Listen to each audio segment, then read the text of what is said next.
Thank God. Let's get started.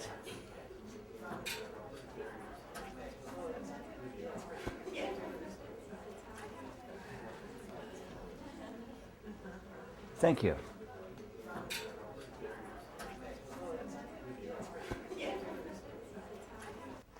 So what I'm going to do is to focus on some essential ones that you can, that you can use right away on yourself, on people. Okay. Leslie Tay, my dear friend, has just demonstrated a very important principle of meaning-centered counseling, which is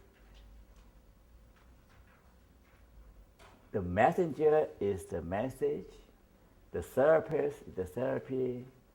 It's not the instrument. It's himself. So there's so much emphasis on particular model, particular skill. There's not enough emphasis on the person. So to start with, to be good healer, good therapist, you learn to be open, to be vulnerable, to be authentic, to be genuine. You know, one thing that really frustrates Carl Roger is that the emphasis is not a skill, it's a person. Genuineness is not a skill, it's a person. People do not listen. Keep on treating that as a skill, what happens? It doesn't work. The old meaning-centered approach doesn't, person-centered approach doesn't work because you forget about the person and focus on the emphasis as a skill. Genuineness is a skill, but it's not. Okay? So number one thing is that we work on is how to be more authentic, to be more genuine. Okay, number one, I think. The second lesson is the next principle, the principle of self-reliance. I'm going back. Yeah. So when we talk about skill, we talk about three things. One is conceptual skill, way of looking at things, conceptual skills. The second level of skill is called strategy. The third one skill will be clinical skills such as assessment or practice, right? There are two levels. But the more important part is conceptual skill. How you conceptualize the case. And your strategy to approach your client. Like for example, here's an important principle I learned from Carl Jung. And he said that everyone has to work with his own plow, no matter how inadequate. In other words, you have to be patient with your client. You can't do it for him. You can give him your tool. He had to work with what he got.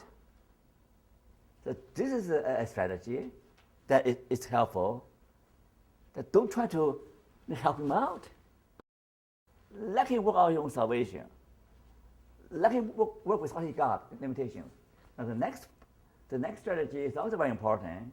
Next one. The principle of upward spiral. Remember what was spiral? Going up, right? Now here's a trick. Here's a trick in terms of dealing with addiction or with any human problem. Human beings will always fail, right? They always fail. They always make a fool of themselves. They always fumble the ball. They're what human beings are. But the principle is the upward spiral. It doesn't matter what you fail again. It doesn't matter. Don't despair, and don't worry. The key is that you get up again. and continue the journey. Now, in addition, people say, well, when you take one drink, you're finished, we'll kick you out. We'll kick you out. You're out of facility. You're finished. No, that's okay. If you fail a little bit, that's fine. But the key is that you keep the hope alive. That's another important principle dealing with clients. Don't get discouraged if the client fails. You fail too, and I fail. I often fail.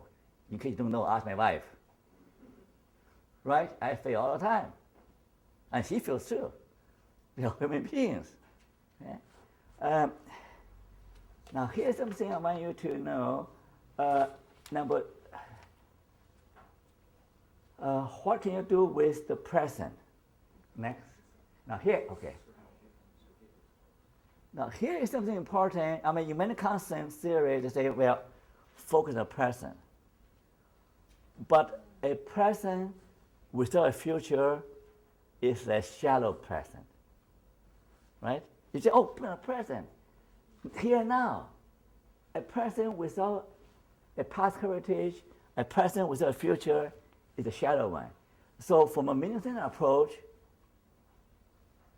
when you talk about present, you talk about what can I do in the present so that my present activity, my present commitment, my present feeling, my present experience will contribute to a purposeful future.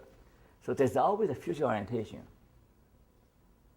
You can enjoy present for its own sake, enjoy the music, enjoy the what, but part of it, but if you only enjoy the present for its own sake, that'll be shallow. From time to time, you have to look ahead and say, well, what can I do at the present so that my future can be better? That makes us different from other animals. They call meaning management that you free your mind to plan ahead. If you do not plan ahead, then you'll be wasting your time. You go very far. You don't go very far. So what I'm trying to say that you need to commit yourself to purposeful activities that will create better future for you. What can I do with your time that will contribute to a better future?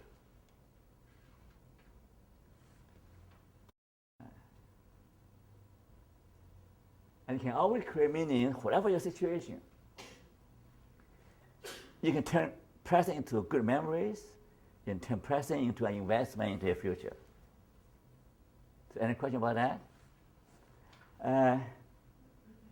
Now here is next one. Now, so here's something again that we need to emphasize is the action principle.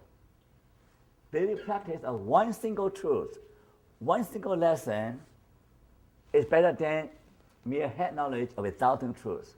So usually when I work with clients, I say, tell me, at the end of the session, I say, tell me what is one take-home message that you get from this session. Okay? What is one take-home message? I don't want him or her to leave the office, leave the counseling with too many things in his head. I said, name one thing that's most helpful to you. Name one thing, one message that you want to take home with you and you practice it. That is, if he is able to carry one truth and practice it continually, that will do him a lot more good. And you can see the real effect. Give me a helpful knowledge, it's not going to do him much good. So nail down one thing. Now let's skip to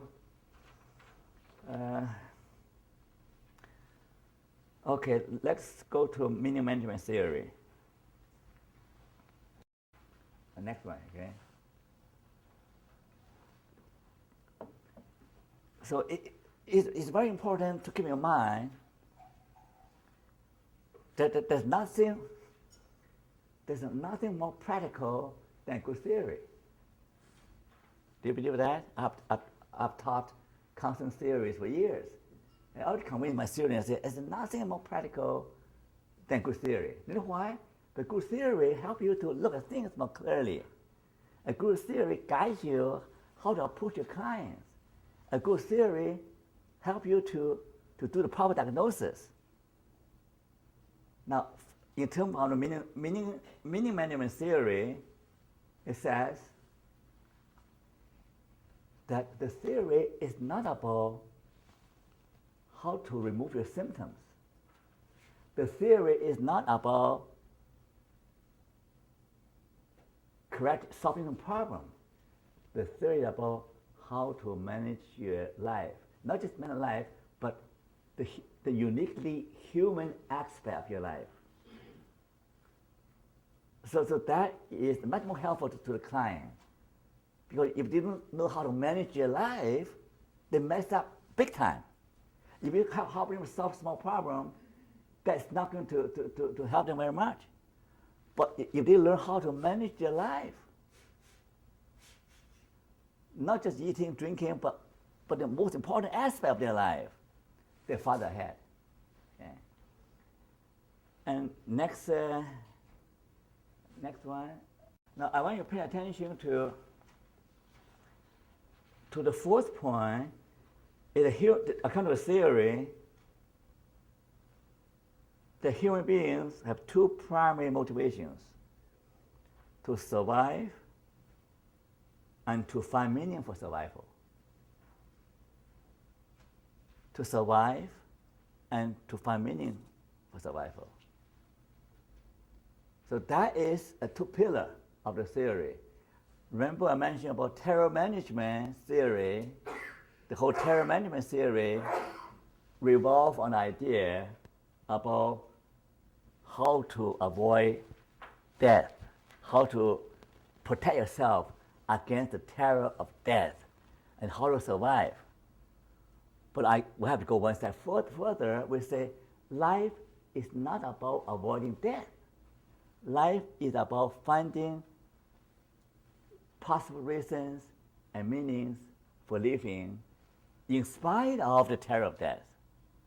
Finding possible meaning. Okay. Let me go further down. Where is the ABC? Let's skip down because time goes so fast. Let's go to ABC of.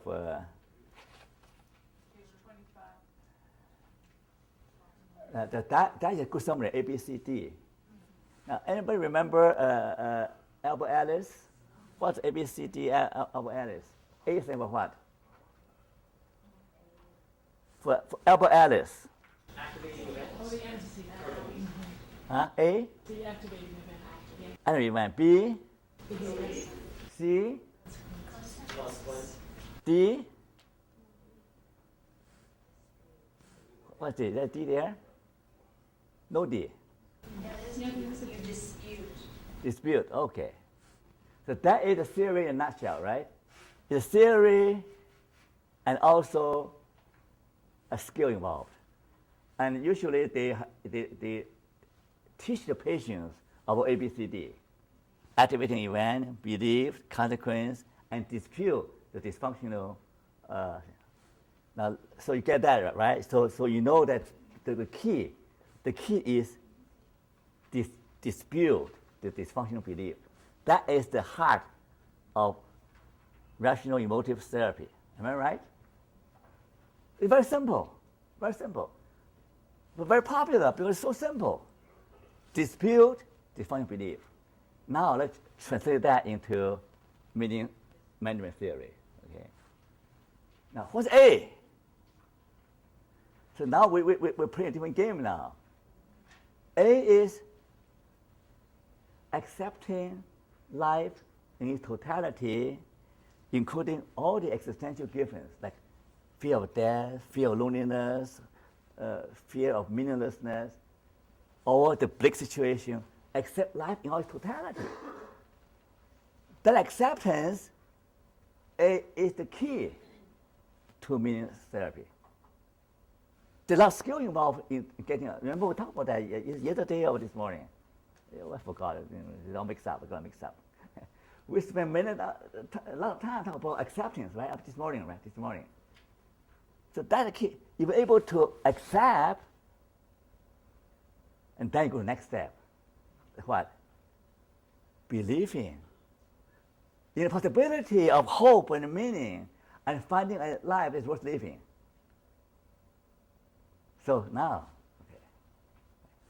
Now you are accepting and believe. Here comes the third part now. The third part is action now. Is that how to create meaning is that in a present situation. If you are creative, you're resourceful, you're courageous, you're able to create something meaningful, whatever your situation. So you have to work with your client to explore what a freedom does he have, what a choices he has, and what option he has, and what a commitment, new commitment that he can pursue. Creating something meaningful for each day and every day, even when life is difficult. So this is something concrete, right? If you can work with your client and explore what he can do. Then I work with occupational therapists, with severe disabilities. Find ways of creating meaning for them in their situation. D, okay? Discover the meaning and purpose for your current situation and life as a whole. In every situation, there's a special message for you.